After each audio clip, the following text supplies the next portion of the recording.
Alright guys, it is Wednesday. Now I'm going to cover a topic that I would usually cover on Wednesday. But I just seen a video that it has just set me on fire. I gotta turn this other light on. I just realized I didn't turn my kitchen light on. Honestly, what does people say in this video just really set me on fire that much. Okay. Here's the deal. Let me put my notes. Y'all know I need my notes, right? Great. Alright. There is a video, the lady from Living on a Dime, did a video that cane doesn't save you money. Well, here's something you need to know. First of all, two things. This is somebody who does not believe additives and preserves are bad for us, even in moderation. But if you looked at America lately, seriously, we have gluten allergies, we have peanut allergies, we have all kinds of food allergies now.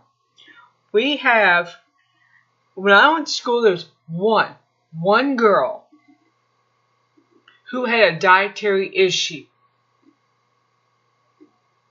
You go to school now, you might find one student that does not have any food issues at all. Maybe 5 at the most, if you're lucky.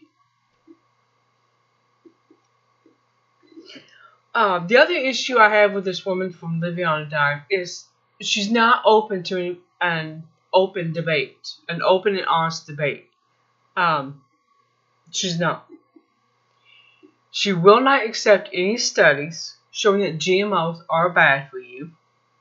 And it has been proven in France has done studies, Japan has done studies, but she is not open to these arguments. She will disable her comments. She will not hear any argument other than her own and the people that agree with her. Now, nobody has said that cane saves you just millions and millions of dollars. Let me tell you something. When you look at a bag of chicken that's maybe $6 at the most, or I can get a 10-pound bag of chicken breast from GFS for $12 to $15. That's a lot of chicken. And I can cut it up, put it in the pressure cooker, and I can have it on the shelf for a very long time. Now, think about all the food recalls we've been seeing. There's been romaine lettuce again. Plus, because of all the calves that drowned in the Midwest, beef is going to go up. Yeah. So when you can get beef on sale, grab it, put it in a can, pressure can it, and put it on your shelf. Now, my only issue with the freezer is that years ago, my parents had one of those great big upright freezers. We went on vacation to see my mom's side of the family. When we got back, it was bad. There was a stench. We didn't know where it was coming from. We were tired. We'd been on the road for 2 days. Alright. A couple days later, my mom tried. She was making a hamburger helper. The meat looked weird. Okay. And the cat I had at the time wouldn't go near it. That's when she had my dad come out. And I had him look at it. Because when your cat won't take raw meat, that would usually be all over it, you've got a problem somewhere. Well, it turned out that freezer went bad. $200 of meat. Now, keep in mind, this was the 80s, and that was a lot.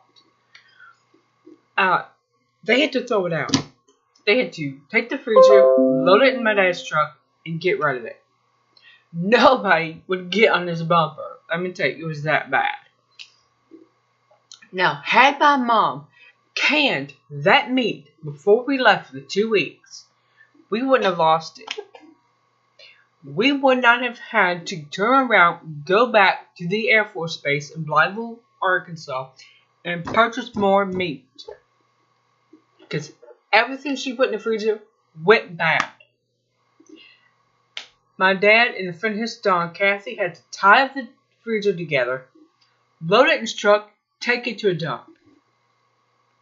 Then I had to buy another one and go buy meat again.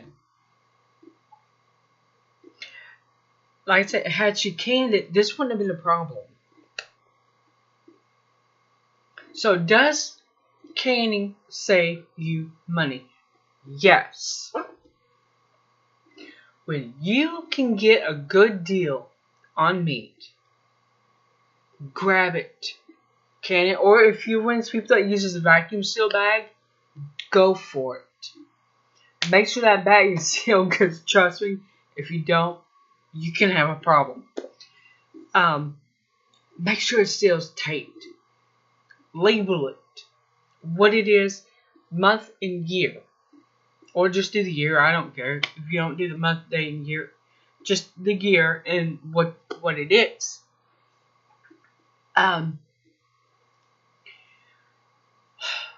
Now, when canning is a hobby, it's when the only thing you're doing it for is to enter it into contests. That is a hobby. Canning itself is not a freaking hobby. It's not. I have this bottle, this jar of yams, sweet potatoes, whatever the hell you want to call them. This is vitamin C. It's beta carotene and a bunch more vitamins and nutrients I cannot think of off the top of my head. I have 30 more of these. Not only are they going to feed me, they're going to feed friends of mine with small kids. They're going to feed friends of mine who has grown kids. I also have white potatoes I've canned like this as well. You can fry them. You can make mashed potato salad. You make potato salad. You do mashed potatoes.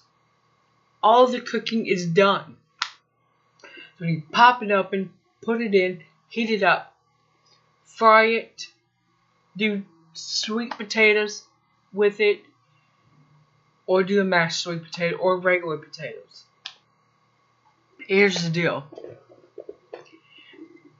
I do not see canning as a hobby. I see it as I got this food given to me. I don't want it to go bad. Can it? Of course, if you have a high acid food, you can use a water bath canner. In that time, you want to make sure you have several water bath projects ready to go, because that's a lot of water to use. Okay? It is. I'm not going to lie to you. It's a lot of water to use. You can take the water when you're done with all these projects. I don't water bath one project. I water bath 2 to 4 projects at a time. Well, at least I try to. Have at least that many ready to be put in and to go. I put items with the same time, processing time, in together. So that I'm not just using it for one project. I'm using it for multiple projects. Now let's just recap. Canning is not a hobby when you do it to feed your family. And mainly to feed your family. Now if all you're doing is entering your beautiful cherry pie feeling into your county fair, then it's a hobby.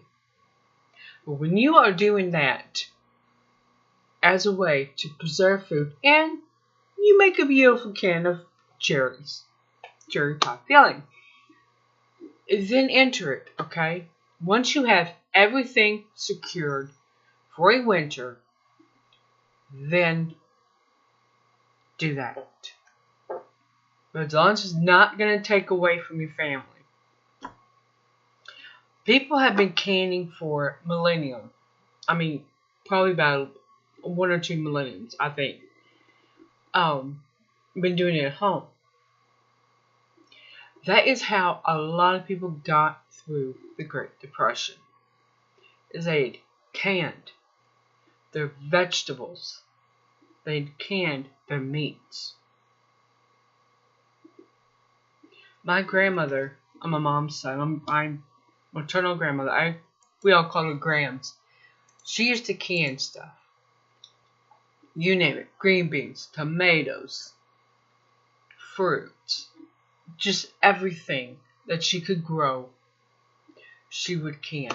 And if there's something that she didn't have canned, somebody else had canned, they would switch.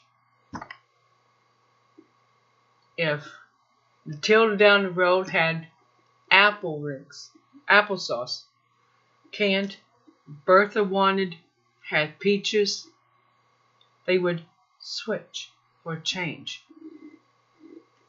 It added a variety of food into the diets. This is a community. These are the skills, the life skills that we as a society need to get back to. Canning our food. Even if you don't have a garden. I don't have a garden. I have an apartment. We're not allowed to have a garden here. Okay?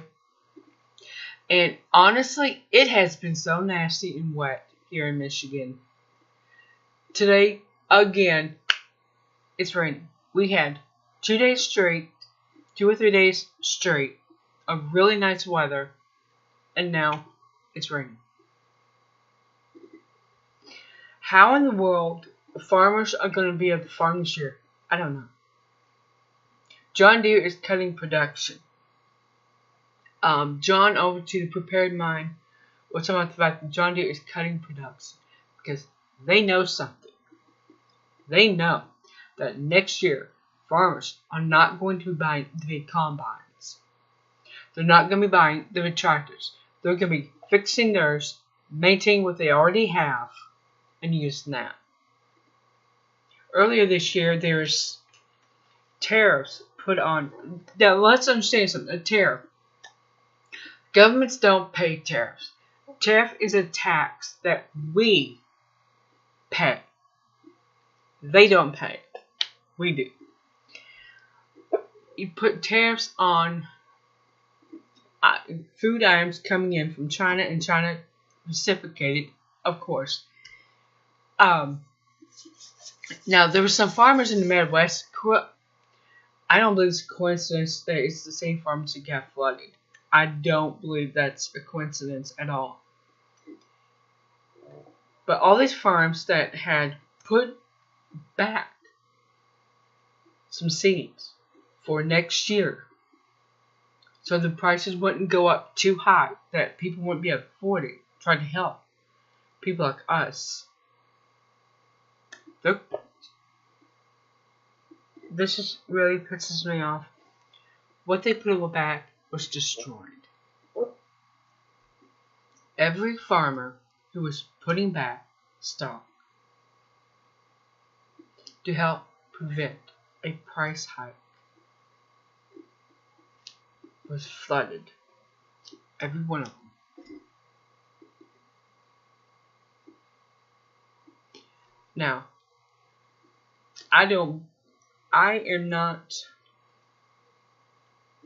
how can I put this? I am a believer in geoengineering. Because I'm looking at this, and I'm seeing all these farmers that came out and said, we're going to save as much as we can for next summer, for the 2020 growing season. Their stocks were destroyed. Now, I don't think that's a coincidence. I don't see how it could be.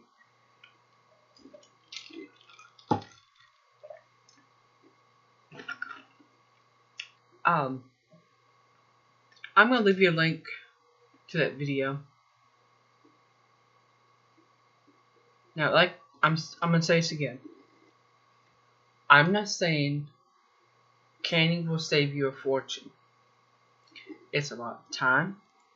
It's a lot of energy. But you have to decide for yourself, is my family worth investing in a pressure canner so I can can meat when they're at the lowest price possible? Is my family worth the time to cut this meat up, to get this processed, to make sure if something happens and I can't work for a week, that we have a way to eat? You gotta think about that for yourself. And remember, I'm gonna give you the video link for Live It on a Dime for that specific video because this woman is so annoying. I cannot listen to her for more than 2 minutes. She's that annoying. Of course, anybody that does not believe preservatives and apps are bad for us and does not think that people during the Depression ate very well. Well, no, a lot of people didn't because they had to rely on soup kitchens. Now, the ones that grew their own food were able to, well, they ate fairly well. You know, they didn't starve. They weren't eating like they did in the 20s and the 40s after the Depression was over. It's storming right now. That's probably what you're hearing in the background, is the thunder. Once we went into World War II, they started eating better. A little bit better. Not a whole lot, but a little bit better than what they did in the Depression, Great Depression. That's another thing we have to think about. When we can get stuff given to us, can it, put it in vacuum bags, whatever it is you do to make sure that it does not get freezer burnt. Do it. But like I said,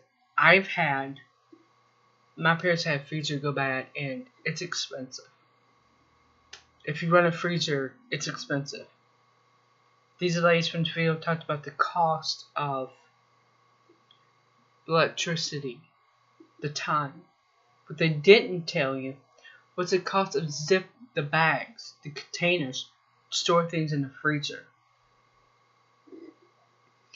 The coupon craze, when it went big, that was a lot of time to clip them, to find them, to put a binder together. And yes, I did it. I think the most I saved was $20, and that was a tank of gas. That was it. I don't know how these people save all the money, and it turned out that some of the reality shows were fake. What these people were supposedly saving was a fraud. So, you know, put that in your hat and keep it there, right? Anyway. That's really it. Canning is not a hobby when it is done for the right reasons. And when you can save a huge amount of money on buying meat in bulk on sale from anywhere to $1 to $3 a pound, that would usually be $4 or $5.